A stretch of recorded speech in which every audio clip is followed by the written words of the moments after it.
Peta minta menunjukkan ringkasan kajian dan kompilasi sunnah, jalan ke syurga. Terdapat 3 prinsip asas yang wajib dipatuhi untuk masuk syurga. Prinsip pertama ialah kita perlu faham kaedah asas beragama Islam, iaitu taat perintah daripada Al-Quran dan Hadis. Quran banyak menekankan kepada perkara umum dan perkara khusus seperti solat diterangkan melalui hadis. Seperti mana firman Allah, Muhammad diperintahkan untuk menerangkan Al-Quran. Dalam mendapat ilmu hadis, seseorang itu perlulah mencari guru atau ulama yang benar atau dikenali sebagai pewaris Nabi, hinggakan Nabi berpesan, jauhi guru su'uk buruk dan ada guru penyeru-penyeru neraka.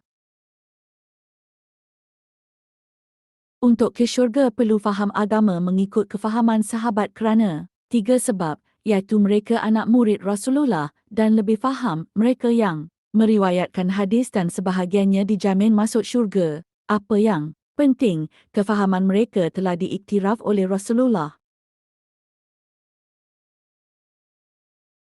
Untuk ke syurga bersama Nabi dan sahabat, terdapat 2 prinsip asas wajib dipatuhi, iaitu tidak boleh menolak walaupun satu hadis. Terdapat 3 sebab mengapa kita menolak hadis, iaitu sama ada jahil, tidak jumpa guru yang betul dan tidak minat agama. Prinsip kedua ialah sekiranya terdapat dalil yang seolah-olah bercanggah, perlu diharmonikan. Hendaklah kita faham bahawa hadis adalah maksum, yang salahnya mungkin kefahaman kita. Ini adalah antara punca perselisihan.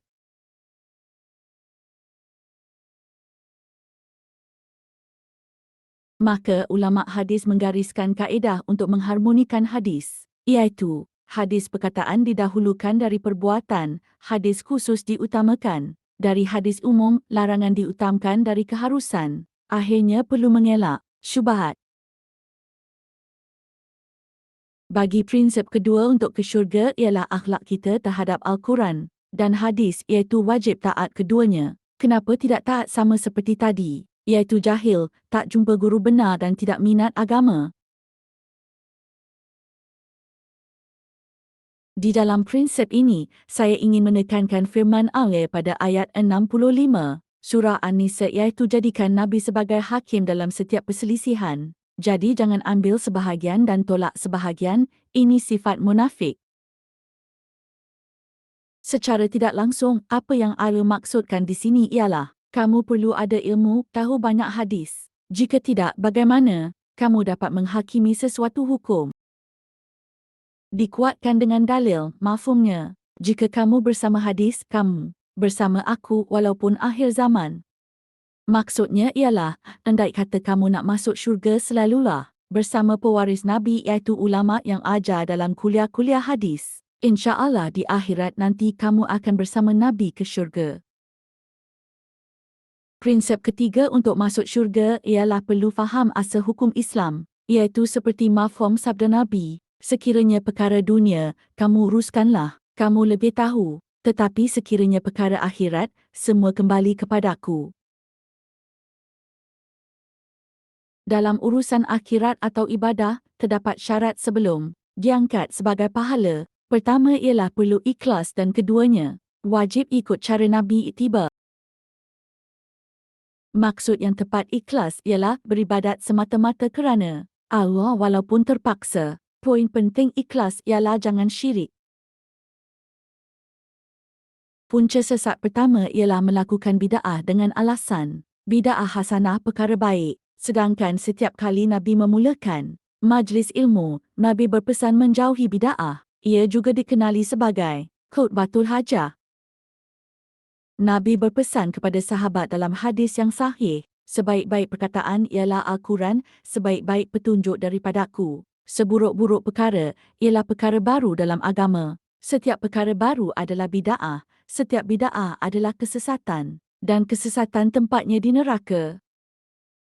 Contoh mudah perkara baru di dalam agama ialah doa dan zikir beramai-ramai, solat hajat beramai-ramai, tahlilan, yasinan, maulidur rasul, dan banyak lagi. Persoalan yang boleh ditanya ialah, kenapakah hampir 99% surau dan masjid di Malaysia melakukannya, kecuali di Perlis? Realitinya di Australia, Europe hinggalah ke Mekah, umat Islam di sana tidak mengadakan bida'ah hasanah doa ramai-ramai. Dalam hal bida'ah hasanah, seperti doa dan zikir, beramai-ramai jelasnya, dalil mengharamkan seperti, jangan kamu kuatkan suara ketika doa, dan berzikir, jangan lalai Al-Araf ayat 205. Kata Nabi, jangan kamu kuatkan suara ketika doa dan zikir sesungguhnya kamu akan ganggu orang lain, jangan kamu kuatkan suara. Ketika zikir, Tuhan kamu tidak peka. Dalam kefahaman sahabat iaitu Ibnu Mas'ud ketika melihat doa, beramai-ramai dengan alasan bida'ah hasanah, katanya, celakalah kamu, adakah kamu bawa agama lebih baik dari Nabi atau kamu pembuka kesesatan? Jelasnya Nabi dan sahabat tiada doa berjemaah beramai dengan kuat suara melainkan untuk mengajar seperti kanak-kanak. Beberapa dalil berkaitan bagi petunjuk untuk ke syurga. Hadis ialah hanya satu daripada 73 golongan akan ke syurga iaitu aku dan sahabat hadis Tirmizi. Jelasnya jika dikira secara statistik, hanya 2%. Tetapi statistik yang tepat daripada Nabi sendiri, dalam hadis dalam 1,000 orang, hanya seorang masuk syurga. Sungguh menakutkan. Hadis kedua ialah hanya satu daripada 73 golongan akan masuk ke syurga ialah Al-Jamaah. Maksud Al-Jamaah secara umumnya dua iaitu ikut jalan Nabi dan sahabat. Keduanya ialah wajib taat pemerintah biarpun zalim. Ini bercanggah dengan realiti apa yang berlaku pada zaman reformasi. Tahun 1998, ramai terlibat dengan demonstrasi.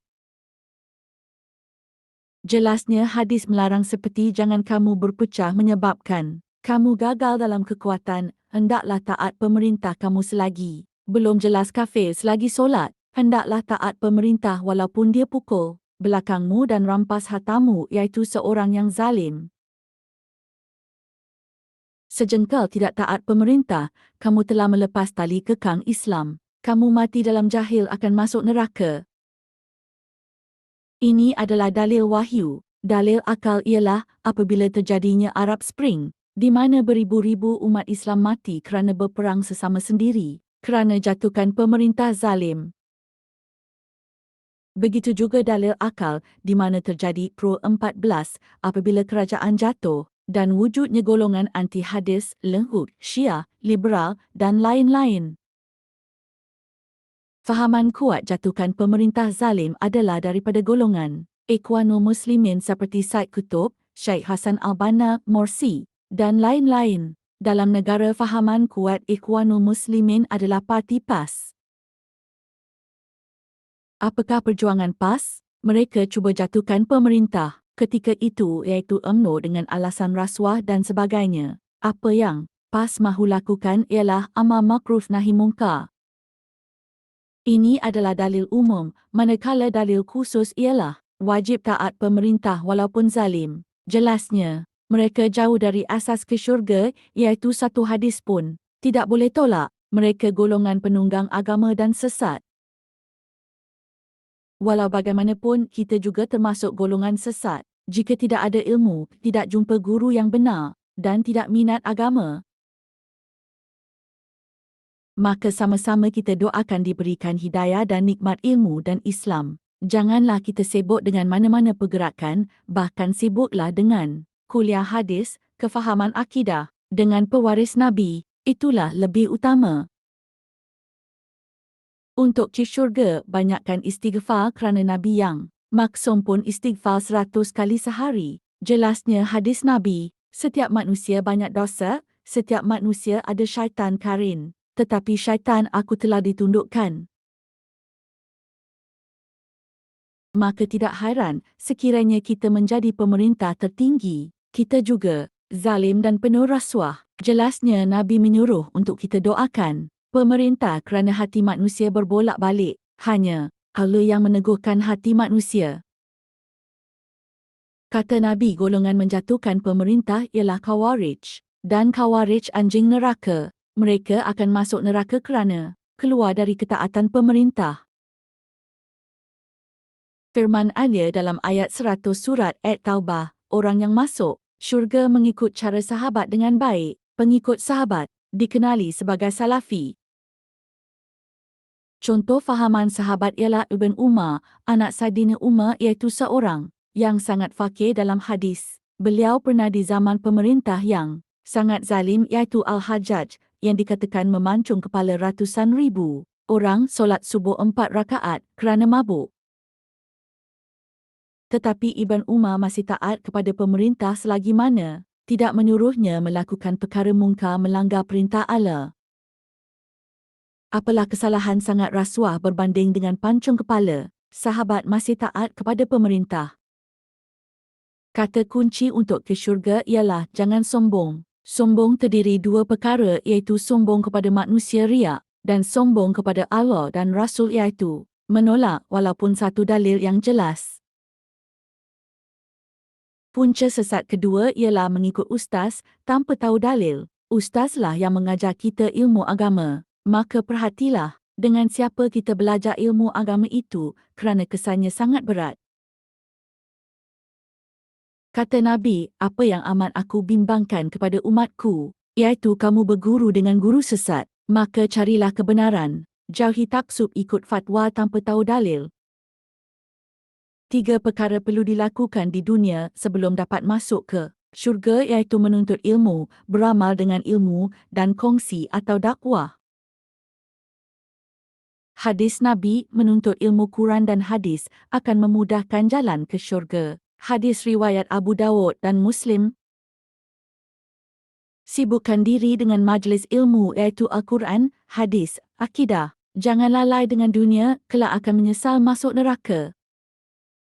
Punca sesat ketiga ialah menggunakan falsafah dalam agama atau dipanggil ilmu kalam. Apabila diberi satu dalil, ditolak dalil dengan alasan tak sesuai dengan zaman, rahmatan lil alamin. Faham hadis mesti ikut konteks. Ini indikasi perkataan yang mengajak kepada kesesatan. Sebaliknya, falsafah dalam urusan dunia seperti pengajian teknologi kapal, terbang dan sebagainya tidak menjadi masalah kerana dalil tidak melarang untuk kemaslahatan dunia. Contoh ulama ilmu kalam dulunya ialah Imam Al-Ghazali. Buktinya Universiti Kebangsaan Malaysia pada tahun 2014 telah mengeluarkan artikel bahawa terdapat banyak hujah menyalahi dalil hinggakan ada perkara yang bertentang dengan Al-Quran dan hadis. Ulama ilmu falsafah zaman seperti Syekh Qaradawi dengan fatwa boleh bersalam dengan wanita, boleh dengar muzik, boleh jadi artis, boleh jatuhkan pemerintah zalim. Akhirnya, lihat apa yang berlaku di Arab Spring. Beribu-ribu Muslim mati, membunuh sesama sendiri. Akhirnya, untuk ke syurga, seseorang itu perlu mempunyai akidah Islam yang teguh. Apakah maksud akidah Islam? Iaitu tidak tolak walaupun satu dalil sahih. Akidah Islam adalah percaya dengan yakin beriman dengan perkara yang jelas disebut oleh Al-Quran dan hadis. Perkara akidah wujud dalam semua bab agama termasuk tauhid, ibadah, fiqh dan lain-lain. Contoh perkara akidah yang disebut oleh Syekh Al-Albani ketika hendak mencari guru sebelum guru itu sesatkan kamu lebih jauh iaitu guru itu perlu ada janggut panjang dalam segenggam dan pakaian mesti tidak isbal. Nabi melarang dipotong janggut, juga hadis jelas berkenaan isbal. Pertama, apa-apa pakaian bawah buku lali adalah neraka. 2. Tidak masuk syurga orang yang isbal dan pemerintah zalim. Dan 3. Tidak masuk syurga orang yang isbal, menipu timbangan jual beli dan menyebut-nyebut sedekah. Kesimpulan penting untuk ke syurga ialah: pertama, tuntut ilmu Al-Quran dan hadis dengan sungguh-sungguh. 2. Amalkan sebaik mungkin apa yang diperintahkan, tinggal apa yang dilarang. 3. Kongsi ilmu agama semampu mungkin. Sebelum itu, kenal pasti guru terlebih dahulu. Seandainya, pertama, guru ajar doa beramai-ramai. 2. Diajaknya jatuh pemerintah Muslim. 3. Ditolak dalil jelas kerana sebab-sebab akal, terus boleh ditolak kerana ia bukan jalan Nabi dan sahabat.